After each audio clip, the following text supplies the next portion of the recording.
వర్మ గారు, సార్ ఈ betting apps మీద మీ అభిప్రాయం ఏంటి సార్? సార్ సబ్జెక్ట్ మీద నాకు జీరో నాలెడ్జ్ ఉంది. అంటే 24 గంటలు సార్ మీరు మొబైల్ మీద ఎక్కువ ఉంటారు, అంటే అందరం ఉంటున్నాం కాబట్టి ఇప్పుడు. అప్పుడు గతంలో మిమ్మల్ని ఎవరు అడగలేదా దీనికి ప్రమోట్ చేయమని బెట్టింగ్ యాప్స్ని? నో, నన్ను ఇప్పుడు ఎవరు అడగలేదు.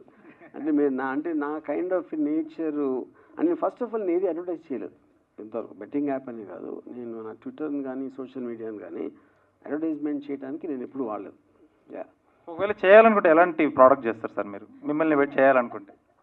అంటే ఇప్పుడు నాకు ఇష్టం వచ్చిన, అంటే maybe what I can connect, అది కాకుండా ఇప్పుడు ఈ పర్టికులర్ ఎలిమెంట్లో నాకు తెలిసినంతవరకు నేను గమనించింది, ఇప్పుడు అది లీగల్లా కాదని ఎవరికైనా తెలిసేది ఏదో కూడా తెలియదు. ఇప్పుడు ఫస్ట్ ఆఫ్ ఆల్ ఇప్పుడు ఎవరో సెలబ్రిటీ దగ్గరికి వచ్చి నా బట్టలు ప్రమోట్ చేయండి, లేకపోతే నా సినిమా ట్వీట్ పెట్టండి, లేకపోతే ఏదో ఇలాంటి రకరకాలు అడుగుతారు సెలబ్రిటీని. కానీ సెలబ్రిటీకి ఎలా తెలుస్తుంది అసలు అది కరెక్టా కాదా అని? ఆ నాలెడ్జ్ ఉంది అని ఎలా ప్రీసపోజ్ చేసుకుంటున్నారు? ఇప్పుడు చాలా పెద్ద పెద్ద స్టార్స్ ఇంక్లూడింగ్ అమితాబ్ బచ్చన్ గారు, లేకపోతే నాగార్జున ఏదో కళ్యాణ్ గోల్డ్ చేస్తారు. ఆ గోల్డ్ కరెక్టే కాదు నాలుగు ఎలా తెలుస్తుంది?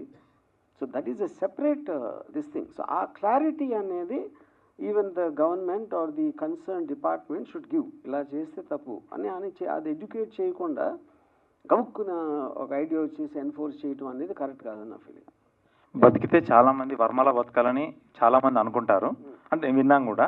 మీరు డైలీ యూసేజ్లో ఏ బ్రాండ్కి అయితే చేయగలుగుతారు ఒక ప్రమోట్ చేయమంటే, మనం డైలీ యూజ్ చేసే దాంట్లో? నేనా మేబీ ఓడ్కా.